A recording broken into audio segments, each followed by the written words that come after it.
point because I've been told that today is supposed to be in the format of a TEDx session. So a TEDx session is literally a session where you blast through a 20-minute session without stopping. So I'm going to do exactly that. I speak very, very fast and I don't repeat myself, so I'm going to need you to be very attentive. So you might want to listen or write, or you might just want to listen alone. But before I start, let me show you something to quickly watch, and I hope that sound will pick this up if you're already active. Otherwise, it might not. Can I play?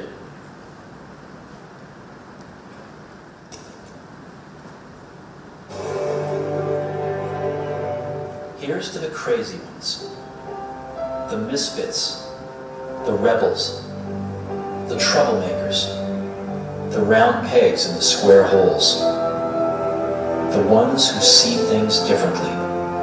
They're not fond of rules, and they have no respect for the status quo. You can quote them, disagree with them, glorify or vilify them. About the only thing you can't do is ignore them, because they change things. They push the human race forward.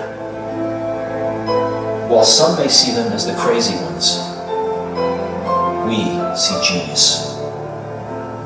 Because the people who are crazy enough to think they can change the world are the ones who do.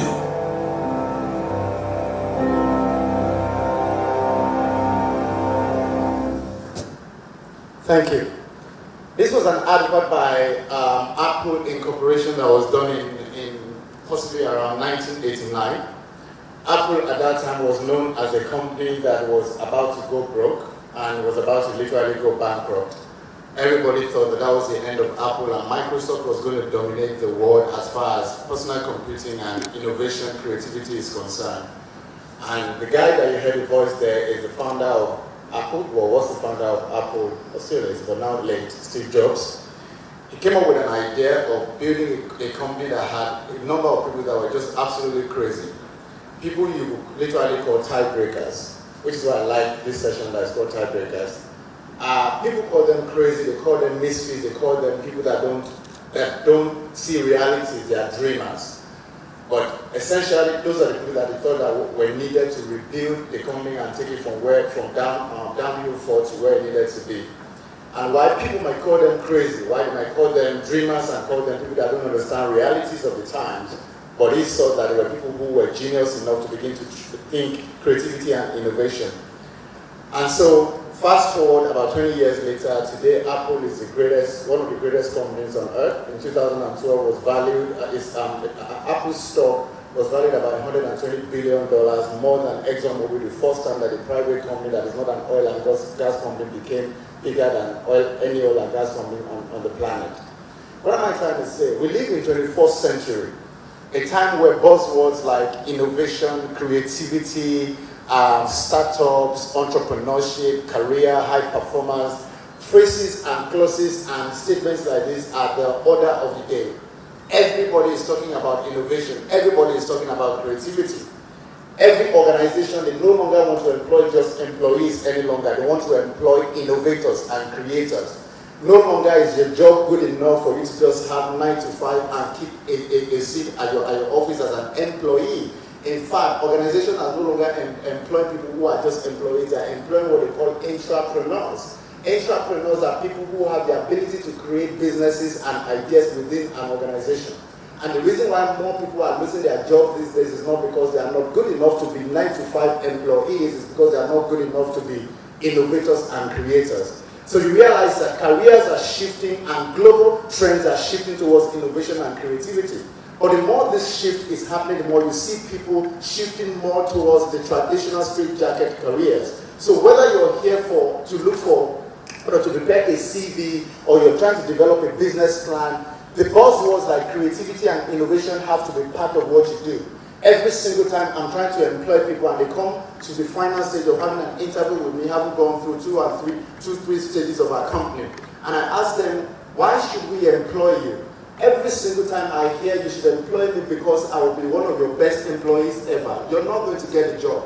But you see, when you tell me a why, that means that you should employ me because I have the ability to create something that this company has never created before. I have the ability to bring something out of the potential that this company has that nobody else out there, outside of this door, can bring. Then you begin to tell the organization something different. You see, you prepare CVs, and CVs generally are made to tell the story of what you have done. But when you walk into the door of a company, you're about to tell the company what you are able to do next. CVs can give an idea of what you have done for 3 to 5 years, but what you're about to tell the new company is what you can do in the next 2 to 3 to 5 years. Or if you're developing a business idea, people ask me every single time, how do you do it? How do you think something through and being able to take it from the level of thinking to implementation? And this is one of the biggest challenges in Nigeria. We think a lot, we dream a lot, we talk about the things that we want to do. But how many know that globally, global trend says that only 5% of people that have an idea in the morning when they wake up actually get to the end of that day still retaining the idea. So you get those burst moments when you're in the bathroom and something pops in your brain, or you're on the toilet seat and something pops and you think, oh my God, this is a good idea, I'm going to develop it.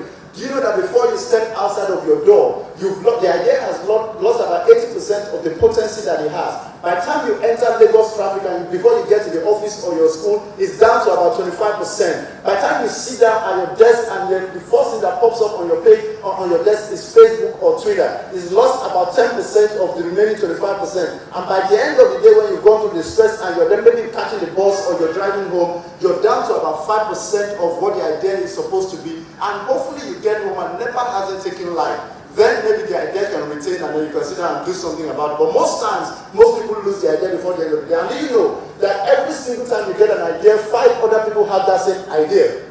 Here's how I know. Which is why every single time you walk into a car dealership and you want to buy a specific car, let's say BMW 5 Series, black, tinted, and literally top of the range BMW, you get into that dealership every single morning, on a Saturday morning, and you see 4 or 5 other people looking at the same car that you want to buy. But you realize that at the end of that session of about an hour or 2, only one person might likely walk out of that place in the car. You all had the idea on a Friday night that you wanted to go and check out the BMW 5 Series, black, tinted, and leather seat, but one person bought it. Why? So that means that every single time you have an idea, it is not just in your head alone, it is in the head of 4 other people. And when it's in the head of 4 other people, that's why only one person that has the ability to take it from ideas level to concrete level and develop it is what they call the first mover advantage. And that's why when you see that somebody launches something that you've been thinking about for a long time, what do you usually say to them in Nigeria? They've stolen my idea. No, nobody has stolen my idea. It's just that they move faster than you have. So today I'm here to talk to you about innovation, creativity, and how to take your idea from ideas level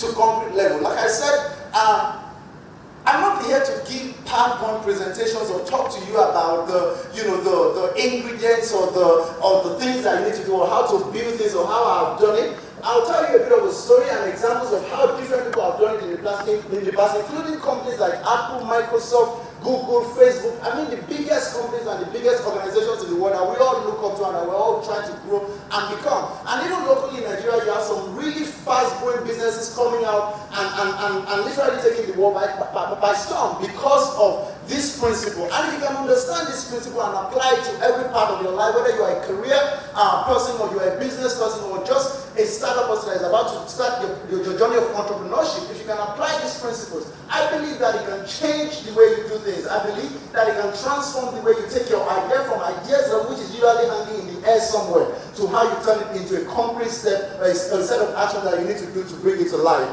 In the early 90s, 2 people at 2 different places in the United States had an idea. The idea was to build the ultimate flying machine. The idea was to build something that was powerful enough to get you from point A to point B without stopping and without touching the ground. Because before that time, we had seen different terrestrial innovations in cars and bicycles, but they were not fast enough. And they would not get you over, there were canoes that would get you from one side of the river to another, or an ocean to another. But they wanted to see that is it possible to create something that would connect the world and make sure that we travel faster and we're able to do what we call international travels and global connectivity. And just like today, as we're thinking now, if you think about that in the way that Facebook and Twitter is doing what they're doing, they're thinking of how do we connect the world so that information can flow freely and people can be able to reach each other at different points in time. So you can tweet something here today and in the space of 5-10 seconds, somebody somewhere in Iraq and Afghanistan will see what you're tweeting. So if you think about the way it works in the information age now, in the industrial age back then, that was what they were trying to do. They were trying to connect the world in terms of transportation. So two different people in a specific time in history, and that's what I was saying to you, that every time you get an idea, your idea is not just specific to you, it also drops in somebody else's mind. And it depends on who has the ability and the capacity to take it from a hanging level to a very complete level and begin to develop the idea that the world will know who actually implemented it. And Nigeria, because of the environment that we live in, which is not so conducive, with all due respect to status quo in Nigeria, it's not so conducive to ideas development. You realize that the example I gave earlier on, that when you have an idea, before the end of the day, possibly it's gone out of your brain. But guess what? The person that has the ability that despite everything that is around you and the challenges that we face from traffic to NEPA to lack of funding, that person that is able to still go through all of that and come out with something specific and something concrete that somebody can see and say, we are interested in this, that's the person that you eventually call the innovator or the creator. So in this time, they lived in an environment where, to a certain degree, it was okay to build things. So there were two sets of inventors. One set was called the Wright brothers. The Wright brothers were in the south side of the US, and there was a guy who was very famous and very popular and also had access to funds, a lot of funds, a lot of money, and had access to media. So as far as idea is concerned, and as far as being able to push his idea was concerned, he had access to everything that was needed. His name was Samuel Langley. Samuel Langley was so influential and was so connected that there was nothing he wanted to innovate that he didn't have the access to people that could help him, both financially and also the media. So at this time in history, they started almost about the same time. On the other hand, the Wright brothers didn't have anything. They didn't have media, they didn't have connection, they didn't have money. But what they had was an idea that they felt was powerful enough as engineers and as inventors for them to begin to create something. So they both started right about the same time, and without knowing about each other at all. They were in two different places. So imagine in Nigeria, if you were creating something in Lagos, and somebody is in Kaduna and creating the exact same thing that you're trying to create. So it was like a speed against time on whoever is able to launch the ultimate flying machine first. Guess what happened? The Wright brothers really, like I said, didn't have anything. All they had was an idea. And they had the ability to sell this idea to a few people that believed in it. Now when they sold this idea to a few people that believed in it, there was something that made those people believe in it. And guess what? They started to work for the Wright brothers free of charge, without paying them anything. They were a set of engineers. But for me, I stopped and I asked myself, what will make my idea so powerful that will make some people stop and quit their jobs and make them work for me, and we both suffer without eating and without getting paid for as many years as possible?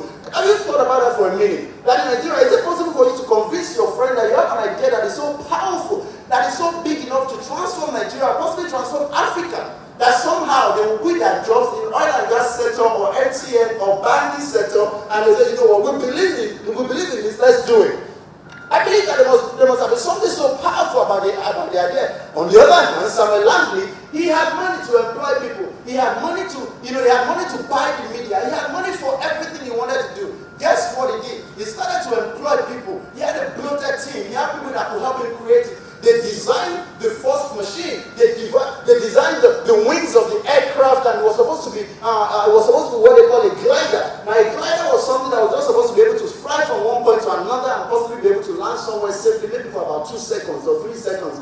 And at that time in history, he kept working at it, and they were not getting it. But on the other hand, somewhere else, far out, the Wright brothers were working. They were working without any resource, without anything, and just with their friends that believed in it.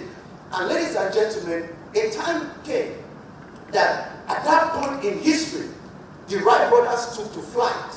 They were the first to fly something ever in history.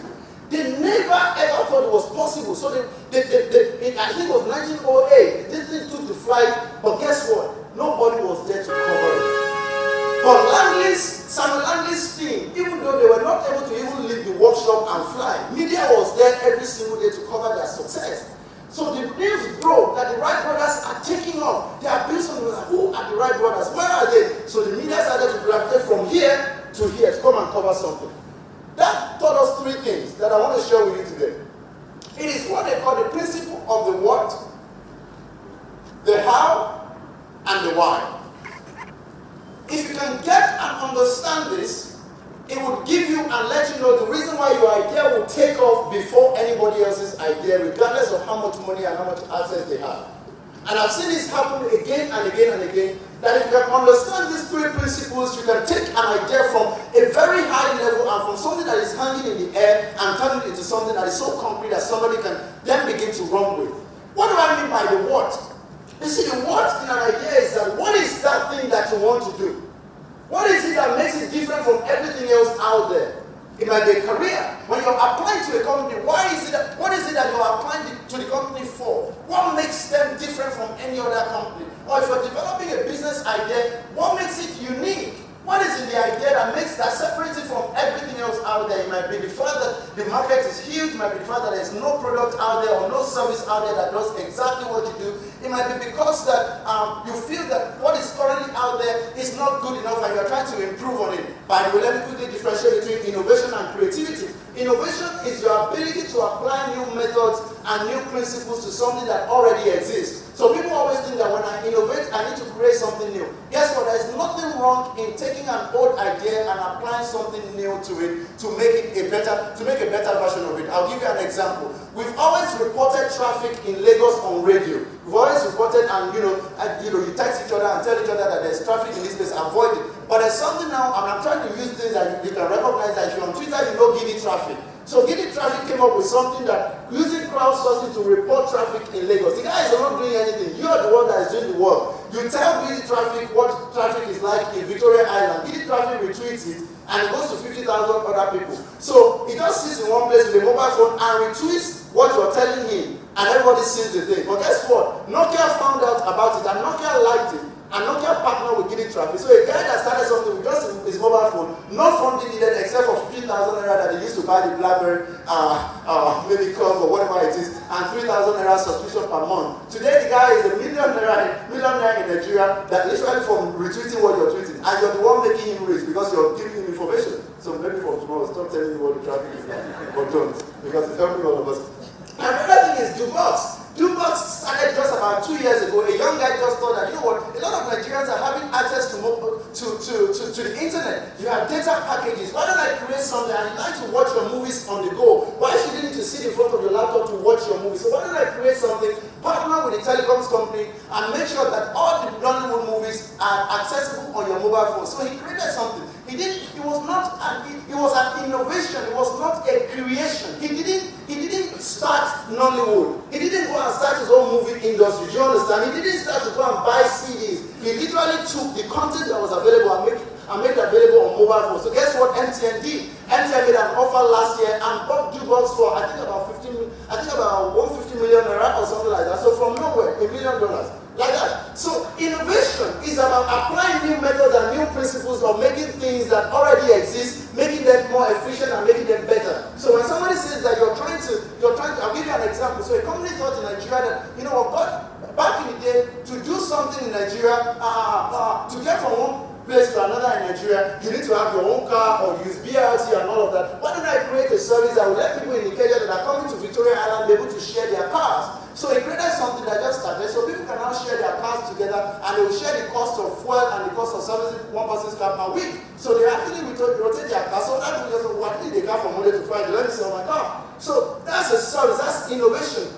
Now creativity, however, is your ability to almost start from nothing and to create something that didn't exist before. So you brought something into it that didn't exist, that's creativity. Now, let me quickly go back to my what. So the what is what defines what a business is supposed to be. What is the content of this idea? What is the idea supposed to, what is it supposed to do? And then you then move on to the next thing. And very important that this document, it might be a career document, it might be a business document. Usually it shouldn't be more than one page, which is why I don't teach people how to do business plans. I don't teach people how to write 30 pages of business plans that will sit on your desk forever without you doing anything about it. But what I believe in is what I call business cases. Business cases are very important because your business case can be a one-pager or a two-pager that will tell you exactly what the business is supposed to be and what money factor or what finance factor is in that business. How is it going to generate money? So business cases are important. Business plans will develop over time. It is not something, I see people spend 5-6 months developing business plans that don't actually turn out to be businesses. But if you're able to create your what, which is what the business or what the idea or what the career is on to the next stage. And the next stage is your how. How are you going to do this? How are you going to ensure that what you have created, this idea that is unique, how are you going to take it to the market? What do you need to do? What kind of research do you need to do? What kind of market survey do you need to do? What is out there that will make sure that your idea is able to be implemented? You have the right technology, you have the right ingredient to make sure that it is done. Now, the last one and the most important one is the... By my time, it says I have 5 minutes, but anyway, I'll wrap up. The last one is the why. The why is possibly one of the most important. Actually, it is the most important. Your why is, why are you doing what you're doing? Your why is your cause. Your why is your purpose. Your why should be connected to exactly what the business that you're trying to develop. Your why is what wakes you up in the morning and keeps you up at night. Your why, and most times when people develop ideas and they develop businesses and they develop careers, they spend time developing the what and the how, and they forget the why. But you see, the why is your cause. The video that I showed earlier on, you have people who were crazy enough to create things. Some of them were inventors, some of them were investors, some of them were social advocates. And what pushed them? What made Martin Luther King said? What made him say that I have a dream, by the way, not a plan, is a why. Your dream, your why is what will make your friend quit their jobs, like the Wright brothers, to work with you free of charge. Your why is what will inspire people. And let me round up by saying this: there is no company up until today that has been able to define their why and the reason why they do what they do more than Apple. Apple is one of the most innovative and creative companies in the world. They have the ability to state exactly what it is that they want to do and how is it that they want to do it. But guess what? The most important factor, and this factor is a golden factor, there are 3 circles. The outer one is the why that encapsulates the what and the how. And they're able to sell to all of us why Apple does what Apple does. Let me give you an example. Apple says to you, a traditional marketing person says that if they make the iPhone, as I'm wrapping up, if they make the iPhone, this is how a traditional company will tell you what the iPhone is, and they'll market it in this way.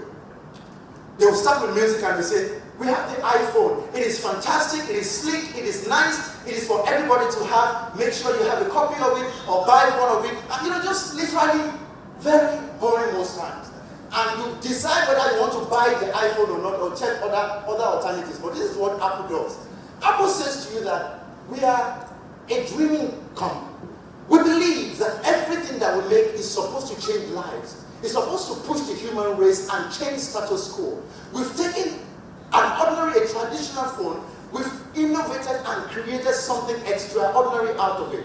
Now it packages your mobile phone to SMS, to video capture, to photography, to apps, and encapsulates and puts everything into one slim device called the iPhone.